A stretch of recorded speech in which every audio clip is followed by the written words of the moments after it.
Hi, Joe Stedman, and I'm moving out my ASL lessons. Had a little bit of break there over their holidays, had some computer problems, but I'm going to get back into this. Today we're going to be talking about Prepfire. So this will be, I think, lesson number 3, the Prepfire phase. Before I get started, let me say that over the holidays I did get something exciting. I got the map pack. Big, huge box of the ASL maps. Definitely, I think if you're a serious ASL player or you're looking to get into ASL in a serious way, you need to get the map pack. It's got all the maps that's been produced.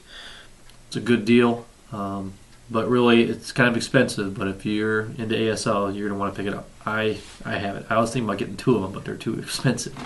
All right, Prepfire. Now, after you do the weather, the rally, and all that, first thing that and rally phase and all that's behind you. Now we're finally going to get to start shooting. Now, Prepfire means any unit that wants to fire their guns or their machine guns or their tanks or whatever instead of moving. So you're going to mark those units, and I'm going to show you on the map in a minute, but you're going to mark those units with a Prepfire and you're going to resolve your attack. Something that is also available during the Prepfire phase that's overlooked is opportunity fire. And that means that unit is not going to fire now, but at the end of the movement phase, during the advancing fire phase, when normally you fire at half firepower, that unit will get to fire at full firepower. And I'm going to show you on the map why you do that and how powerful it can be. You can also mark your units with TI during the Prepfire phase. And there's various labor tasks that you can do. I'm not going to talk about what happens at the beginning of the Prepfire phase, which is ordnance smoke. I'm going to spend a whole lesson on OBA and ordnance, and so my lessons are primarily for those newer players that are just getting into ASL, and all the fiddly things that make ASL so special, though, I'm not going to be covering in these lessons until much later. If you're thinking that I forgot something, you're right, but I did that on purpose. So let me zoom in on the map and kind of show you Prepfire and opportunity fire. All right, for this example, let's say that it's the German player turn. It's the Prepfire phase, and this is what the map looks like. Now, what I can do is I can mark this unit here with Prepfire, which means he's going to forfeit his chance to move. He'll fire at full firepower, and he's going to fire at this target here. So range is 3. 1, 2, 3. His full firepower, got 8 for his firepower, so it's going to be 8 halved because the unit he's firing at is concealed, so it's a 4. Then he's going to get the building, which is +2 for his defense. So it's a 4 + 2 shot, which is not a very good shot. But if I wanted to, I could take it. That's Prepfire. Now, if it was a Russian player turn, he wanted to Prepfire, and he wanted to mark himself, you have to lose concealment to do this. So he could Prepfire at whoever he wanted. Prepfire is very basic. You forfeit your chance to move in order to fire at full power.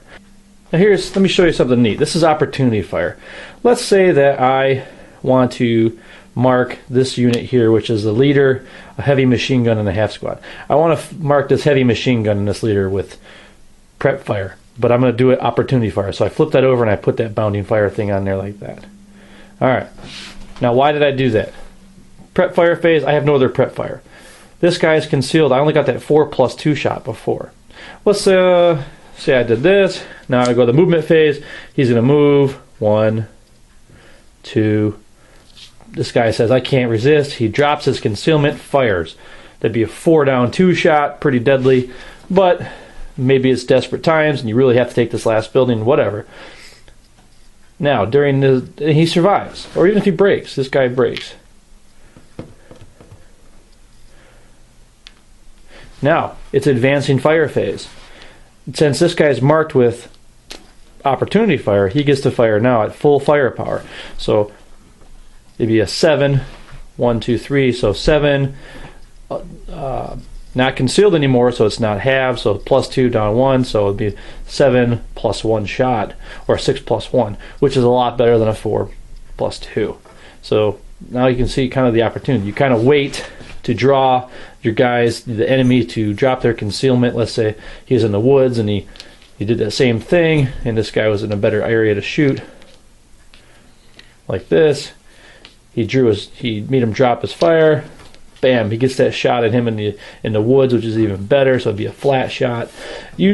we'll use opportunity fire when you want to draw people out of concealment, or if you think there might be someone hidden a hip unit and you want a chance to shoot at it once it shoots at you. Sometimes I'll mark tanks with opportunity fire when I know that there's a hidden anti-tank gun. So there's lots of reasons for that.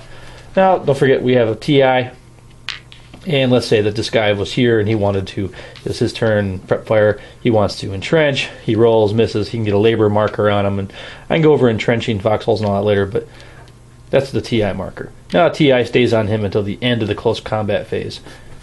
It marks all kinds of nasty stuff for him. He's basically real busy digging foxholes or whatever, so he's not really concerned about anything else. So that's prep fire. Prep fire is very simple, and there's lots of strategy around prep fire. So that's prep fire phase, not too complicated, pretty straightforward. You forfeit your movement in order to fire. Often ASL players will say things, if you're prepping, you're not going to win. If you're on the attack, you can't prep too much because it forfeits your movement ability. So don't get tied into prepping at everything. It's risky because you really want to get that firepower downrange. But remember, if you prep, you can't move.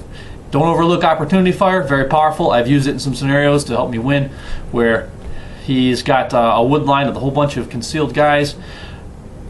I got to get across that field. I mark a few things with opportunity fire. I send out my half squads, let them get shot up, but then in my advancing fire phase, at least I can pay back some of the death that he gave to me. So that's prep fire phase. Next time we're going to get right into movement. All right, see you later.